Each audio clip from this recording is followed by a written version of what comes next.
Bonjour à toutes et à tous, bienvenue dans l'Hebdo, votre récap de l'actualité de la semaine. On commence ce résumé avec les dernières arrivées du Vendée Globe vendredi matin. Jérémy Bayou, 4e de la course, a remonté le chenal vers midi, suivi de près par Paul Meillat. Le skipper biotherme a franchi la ligne d'arrivée à 11h40. Il prend donc la 5e place de la course. Regardez. De remonter du chenal en moins d'une heure, les spectateurs étaient ravis. D'abord Jérémy Bayou, arrivé cette nuit peu avant 2h. Il aura attendu toute la nuit dans des conditions musclées. 2 à 3 mètres de creux et 30 nœuds de rafale de vent. Encore ce matin, la mer était bien agitée. 11h40, conditions météorologiques compliquées obligent. Paul Meillat arrive à son tour au Sable d'Olonne, mais il a dû passer par la porte tempête spécialement mise en place. À midi, début de leur remontée du chenal. D'abord, Jérémy Bayou. Puis 25 minutes plus tard, Paul Meillat emboîte le pas. C'est sympa, c'est le sprint. C'est un peu le symbole de la compétition de cette année. C'est que les skippers étaient tous très près les uns des autres et ça fait une belle compétition, ça fait un beau moment en plus. Voir des skippers après autant de jours de mer qui rentrent et qui ont l'air en plus assez frais, voilà, c'est toujours particulier, quoi. Une fois arrivé à terre, le skipper de Charal, 5e participation, profite.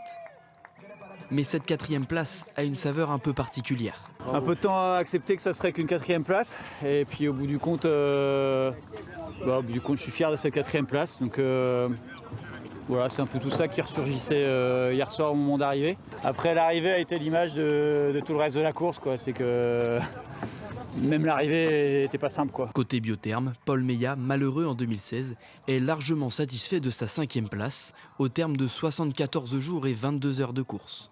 C'est sûr, 5e avec le projet. Moi, ce que je trouve génial, c'est que ce projet, on l'a monté depuis le début, on a construit le bateau et que finalement, toute la philosophie qu'on a appliquée pendant ces 4 ans, on n'a jamais dérogé et puis ça a fonctionné. Donc c'est génial. Génial. Je suis super fier de finir. Et 5e, c'est exceptionnel. Ce vendredi, le bal des arrivées n'est pas encore terminé. Nicolas Luneven, sur Holcim PRB, est attendu ce vendredi soir, vers 22h. L'actualité vendéenne cette semaine a aussi marqué les pêcheurs. Depuis mercredi, la pêche est interdite dans le golfe de Gascogne, et ce pour la 2e année consécutive. Le but, limiter les captures accidentelles de petits cétacés.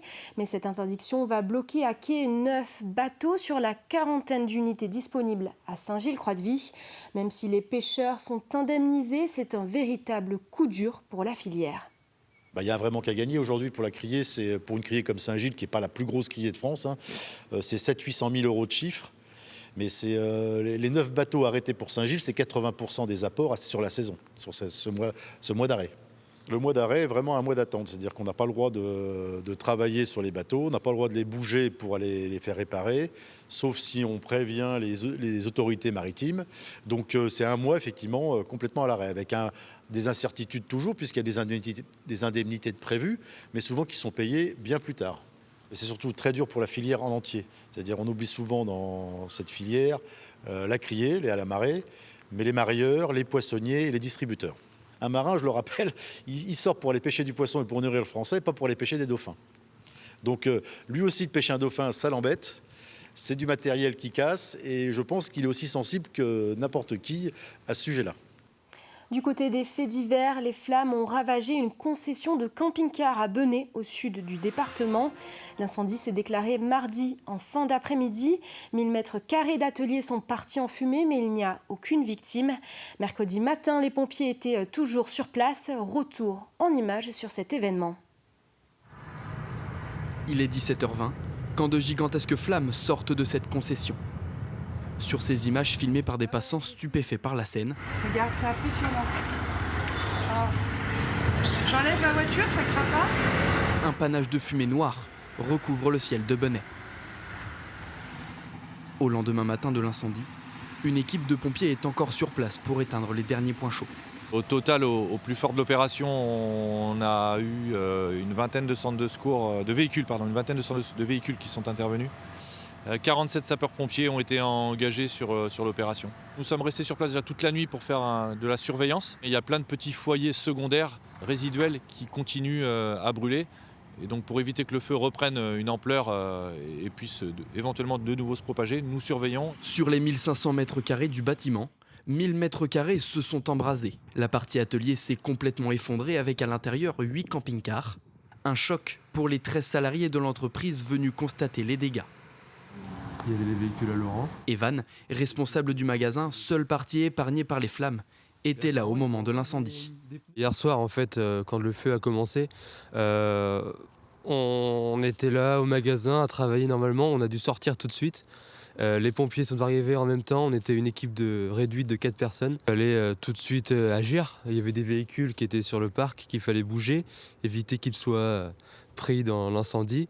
On essayait de se débrouiller comme on pouvait. C'est un de mes collègues qui était à l'atelier à ce moment-là, par hasard, parce que l'atelier était fermé à 17h. Il y était allé, il a vu l'incendie et puis tout de suite il nous a alertés. Aucune victime n'est à déplorer et la cause de l'incendie est pour le moment inconnue. Selon l'un des employés, le feu aurait démarré de ce camping-car maintenant carbonisé. Pour en déterminer les causes, une enquête est ouverte par le parquet de La Roche-sur-Yon. Cette semaine, les tribunaux des Sables et de La Roche-sur-Yon ont fait leur rentrée solennelle. L'occasion d'évoquer les enjeux de l'année écoulée et de celle à venir. Mathis Pires était dans la salle d'audience pénale mardi matin. Oui, je suis avec la présidente du tribunal judiciaire, Madame Reynaud, pour parler de 2025. Mais avant, on va évoquer 2024, qui est une année sous tension, c'est ça ? Alors effectivement, une année sous tension dans les services parce qu'on constate une explosion, un accroissement des contentieux dans tous les domaines, civil et pénal. Alors au pénal notamment, avec une activité des juges d'instruction qui est en véritable augmentation, qui arrive même quasiment à saturation du nombre de dossiers qui peuvent être pris par un magistrat et traités correctement par un magistrat. On a de plus en plus de dossiers criminels.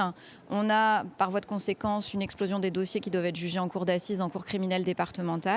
Et puis dans d'autres domaines, c'est également très marqué, dans le domaine des mesures de protection des plus vulnérables.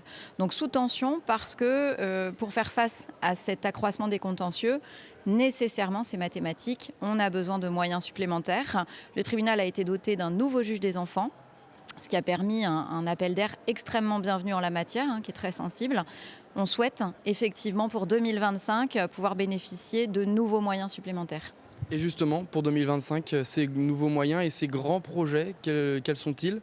Alors, les nouveaux moyens, on les espère, puisque les décisions doivent être prises au niveau national, même si il a été acté que la juridiction de La Roche-sur-Yon avait des besoins.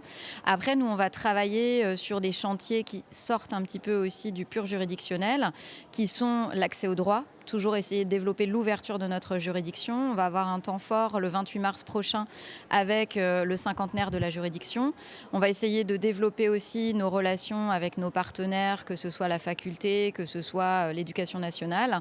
Et puis, on va aussi travailler à l'aide aux victimes pour essayer de rendre celle-ci plus efficace. Et un autre des grands projets 2025, on en avait parlé à votre arrivée, c'est cet accompagnement des victimes grâce à ce chien d'assistant judiciaire qui s'appelle Tiwi. Garder un effectif stable dans chaque juridiction est un autre enjeu important. Le tribunal des Sables devrait accueillir un 4e magistrat dans quelques années. Des nuisances sonores, des fientes au sol et une odeur particulière. Vous l'avez sûrement remarqué, les étourneaux font des dégâts dans le centre-ville de La Roche-sur-Yon. Un problème qui revient chaque année. La campagne d'effarouchement de la municipalité a permis de réduire la population. Depuis le mois de janvier, on est passé de 70 000 étourneaux à seulement 2 000. Place de la Vendée, 18h. Les premiers étourneaux arrivent. Depuis décembre, entre 70 et 80 000 étourneaux survolent cette place. Et chaque soir, chaque oiseau produit une quinzaine de grammes d'excréments. Recouvrant le sol et le mobilier urbain, cette voiture, par exemple, restée trop longtemps stationnée, en a aussi fait les frais. Alors les fientes des tourneaux, en fait, vous les voyez au sol, là, c'est l'odeur et puis l'aspect un peu sale quand même qu'on peut constater. Ça fait quand même une sacrée concentration de fientes, d'odeurs, de bruit qui sont assez désagréables en fait. Une situation désagréable pour les habitants proches de la place. J'ai un appartement avec une terrasse, j'attends qu'ils soient partis pour la nettoyer parce que ça sert à rien. Et Sur les façades, il n'y avait jamais autant de déjections. C'est surtout ça qui est surprenant. La raison de la forte présence de ces volatiles est un phénomène naturel. À cette période de l'année, l'ouest de la France est placé au milieu du passage de ces migrateurs. Les étourneaux ici, vous avez 2 populations qui investissent la Roche-sur-Yon à 2 moments différents. Vous avez d'une part en juillet des oiseaux qui vont venir, qui sont des oiseaux autochtones. Donc c'est post-saison de reproduction, les couples et leurs jeunes se rassemblent et s'installent en dortoir en centre-ville une fois encore pour être à l'abri de leurs prédateurs. Première raison. Et ensuite en novembre, généralement, on a une deuxième population qui elle arrive, soit de Scandinavie, soit de Russie directement, et qui elle est sur un processus migratoire. Ce processus migratoire, normalement, est censé les pousser jusqu'en Espagne. Mais si ils ont des ressources alimentaires et de la sécurité, ils restent tant que les 2 éléments sont conjugués. Donc nous, on ne peut pas jouer sur les ressources alimentaires, donc on joue sur la sécurité pour provoquer un départ migratoire vers le sud. Pour les pousser vers l'Espagne, ils utilisent un rapace, mais aussi des moyens pyrotechniques. Nicolas et son équipe sont restés 3 nuits sur place pour faire fuir les étourneaux. Un mot de musique à présent. Le groupe vendéen Chansons d'occasion prépare notamment la sortie de son album vinyle Jazz Will Survive. Depuis 13 ans, le trio est connu pour ses reprises originales. Il se prépare aujourd'hui à sa première tournée et première date le 7 mars à Saint-Gilles-Croix-de-Vie. Nous avons assisté à l'une de leurs répétitions à Landronde. Contrebasse, 2 guitares et leur voix. Le trio est en pleine répétition toute la journée. Au menu du jour, l'adaptation d'une musique de Big Flo et Oli, version bossa nova. On va essayer d'écouter aussi des choses que moi j'ai produites à la maison, parce que j'ai une partie aussi un peu électro, que j'ai peut-être des choses que je vais faire écouter aux gars. Et puis il y a aussi toute une partie acoustique qu'on essaye de travailler en amont, parce que c'est quand même un peu la base. Musique manouche, c'est aussi un peu la base du spectacle. Donc voilà.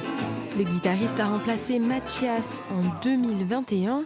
Avec une tournée et un album en préparation, Jean a apporté de nouvelles idées au trio. Ça nous a permis déjà d'étoffer un petit peu la partie jazz manouche, parce que c'est un super joueur de jazz manouche déjà. Et il touche aussi à l'électro, donc ça nous a permis d'aller sur ce terrain-là.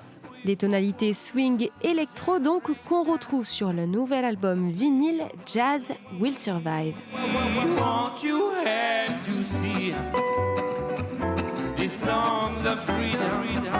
On a toujours gardé le même principe d'essayer de trouver des tubes qu'on réarrange. Donc ça c'est vraiment le point de base, je pense, que la chanson soit connue à tout le monde. Et en plus, comme on le disait tout à l'heure, on voulait faire plus d'anglais. Donc en fait, le choix des morceaux, il a été basé là-dessus. Après, on est tous les 3 forces de proposition pour un morceau. Et puis bon, on essaye de trouver des arrangements. Alors c'est plus les gars qui sont guitaristes qui souvent trouvent une grille. Et puis après, ça match ou ça matche pas, quoi. Mais voilà, en tout cas, la base, ça part de tout le temps de ce principe-là, quoi. Il reste encore quelques semaines de répétition pour le groupe avant le premier concert de leur tournée. Ce sera le 7 mars à Saint-Gilles-Croix-de-Vie. Et c'est ainsi que se termine cet hebdo. Merci pour votre fidélité. Pour rappel, vous pouvez retrouver l'ensemble de nos émissions et reportages sur le site tvvendée.fr. Vous avez rendez-vous avec le retour de l'actualité vendéenne dès lundi. D'ici là, je vous souhaite une excellente fin de semaine sur TV Vendée.